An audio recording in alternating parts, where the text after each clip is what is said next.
साधकगण, योग दर्शन में 5 नियम बताए हैं। उनमें पहला नियम है शौच, शुद्धि। शुद्धि 2 प्रकार की बताई है, बाह्य शुद्धि व आंतरिक शुद्धि या अभ्यंतर शुद्धि। बाह्य शुद्धि में शरीर की शुद्धि, वस्त्रों की शुद्धि, स्थान की शुद्धि, निवास की शुद्धि, रास्ते की शुद्धि आदि आते हैं। साधक को अपने शरीर को शुद्ध रखना चाहिए, साधक को अपने वस्त्रों को शुद्ध रखना चाहिए, साधक को अपने स्थान को शुद्ध रखना चाहिए, विशेषतः साधना का स्थान जहाँ पर बैठकर आप साधना करते हैं। प्रातःकालीन साधना से पहले स्नान अवश्य करना चाहिए। सायंकालीन साधना से पहले भी स्नान करें तो बहुत उत्तम होगा। दूसरा है कि हमें अपने शरीर को रजोगुण से तमोगुण से बचाना है तथा सतोगुणी बनाना है।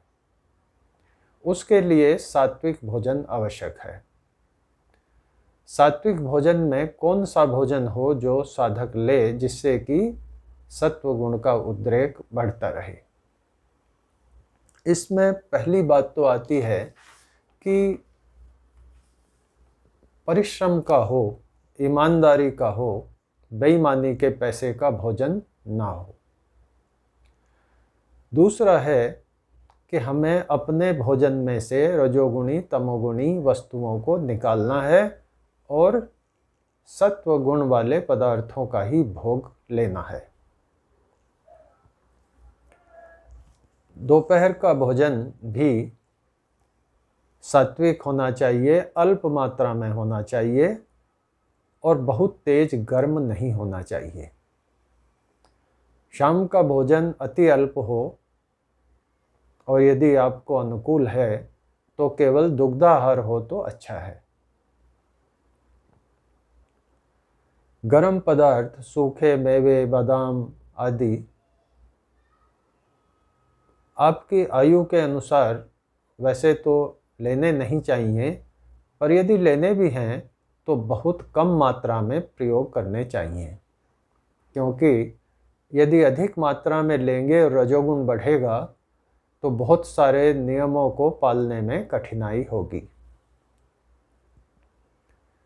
जो फल मीठे हैं, ताजे हैं, वो सात्विक माने जाते हैं, ऐसा स्वामी केवलानंद जी महाराज ने अपनी पुस्तक में लिखा है।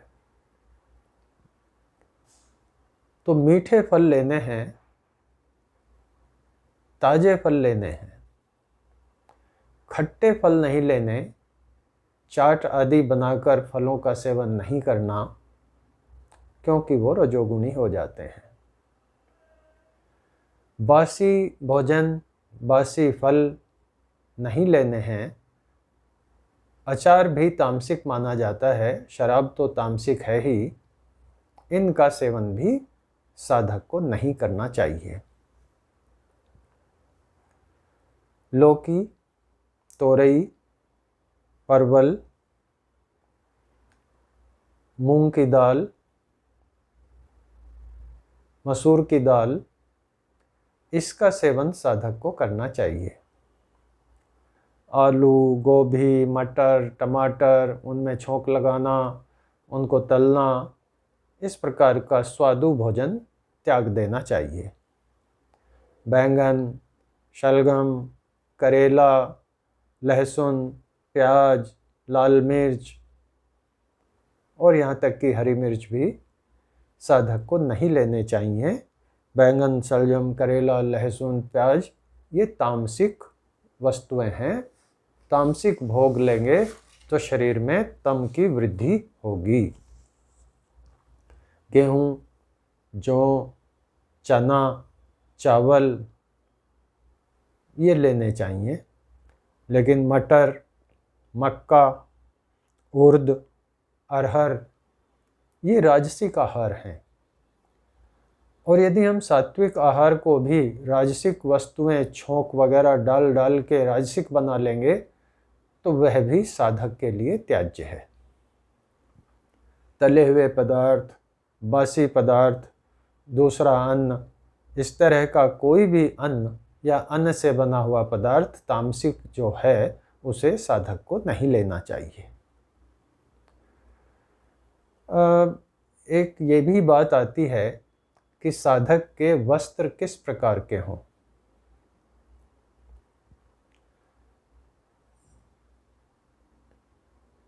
श्वेत वस्त्र सबसे उपयुक्त प्रतीत होता है, इसलिए जो गृहस्थ साधक हैं उनको श्वेत वस्त्रों का प्रयोग कर लेना चाहिए और कम से कम साधना के समय तो श्वेत वस्त्र धारण कर लेने चाहिए। जो वानप्रस्थी हैं या सीनियर सिटीजन्स हैं उनको तो पूरे समय श्वेत वस्त्र धारण करने चाहिए, और जिन्होंने वानप्रस्थ ले लिया यदि वो पीले वस्त्र धारण करना चाहते हैं तो परंपरा अनुसार कर लें, लेकिन मेरे विचार से श्वेत वस्त्र साधना के लिए अधिक उपयुक्त हैं। जो सन्यासी हैं उनके लिए तो गेरुए वस्त्र का विधान है ही। तो इस प्रकार से हमें अपने शरीर की शुद्धि रखनी है, बाह्य शुद्धि भी रखनी है और शरीर के अवयवों की, अंगों की शुद्धि भी रखनी है, वह भी बाह्य शुद्धि में ही आती है। जिस साधक को प्राणों की ऊर्ध्व गति प्रारंभ हो गई हो, जो प्राण साधना कर रहे हैं, और जिन साधकों की प्राणों की उदान वृत्ति होने लगी हो बाह्य वृत्ति प्राणायाम के पश्चात, उनको भोजन के विषय में बहुत सावधानी रखनी चाहिए। जब भी गर्मी के लक्षण प्रकट होने लगे तो स्वामी सत्यबोध जी महाराज के अनुसार भोजन एकदम सात्विक, रसदार व घृत युक्त लेना चाहिए। खटाई, खट्टे फल, दही, नींबू, टमाटर आदि खट्टे पदार्थ नहीं लेने चाहिए। वायु कारक पदार्थ भी नहीं लेने चाहिए।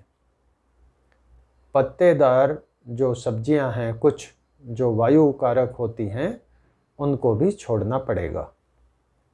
मूंग की दाल, मसूर की दाल, गेहूं की रोटी, गाय या बकरी का दूध तथा बहुत कम मात्रा में घी, यह अच्छा व्यवहार, अच्छा भोजन, अच्छा आहार बताया गया है।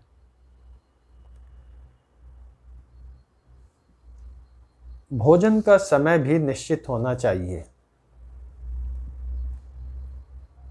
दोपहर के समय भोजन लेना चाहिए। प्रातःकालीन प्रातराश 8 बजे के आसपास ले सकते हैं। सायंकालीन भोजन या अल्प भोजन 7, साढ़े 7 बजे के आसपास लिया जा सकता है। बीच बीच में बार बार खाना उचित नहीं है। और जो साधक हैं उनको शादी ब्याह में जाकर चाट, पकोड़े, तली हुई चीज़ें, राजमा, ये पुड़ियाँ, भटूरे, फ्रूट चाट, इनका सेवन नहीं करना चाहिए। आप ये सोचिए कि आपने 50 सालों तक इस सब का सेवन किया है और ये सही है कि आपका मन उनके सेवन के लिए आगे बढ़ेगा, आपको कहेगा, लेकिन यही तो हमें रोकना है मन को। आगे जब प्रत्याहार की बात करेंगे तो उसमें यही है कि जिस वस्तु से आपको ज़्यादा लगाव है उस वस्तु को ही छोड़िए, और यदि मैं कहूँ कि जिस वस्तु से आपको नुकसान है उसको तो छोड़ दीजिए। किसी भी सीनियर सिटीजन को किसी भी बड़ी उम्र के साधक को ज़्यादा घी, दूध, तले पदार्थ, नमकीन, कचौड़ी, पकोड़े ये कभी भी लाभदायक नहीं होते। लेकिन क्योंकि हमारा संस्कार पड़ा हुआ है, हमारी जीभ को आदत पड़ी हुई है और हम अपनी जिह्वा को रोक नहीं पाते, इसलिए हम खाते रहते हैं। साधकगण, एक बात बड़ी स्पष्टतः ध्यान में रख लीजिए कि जिसका जिह्वा पर, रसना पर नियंत्रण नहीं है, वो व्यक्ति साधना नहीं कर सकता, और जिसका रसना पर नियंत्रण नहीं है, उसका उपस्थ पर भी नियंत्रण नहीं हो सकता। इन दोनों का नियंत्रण बहुत आवश्यक है।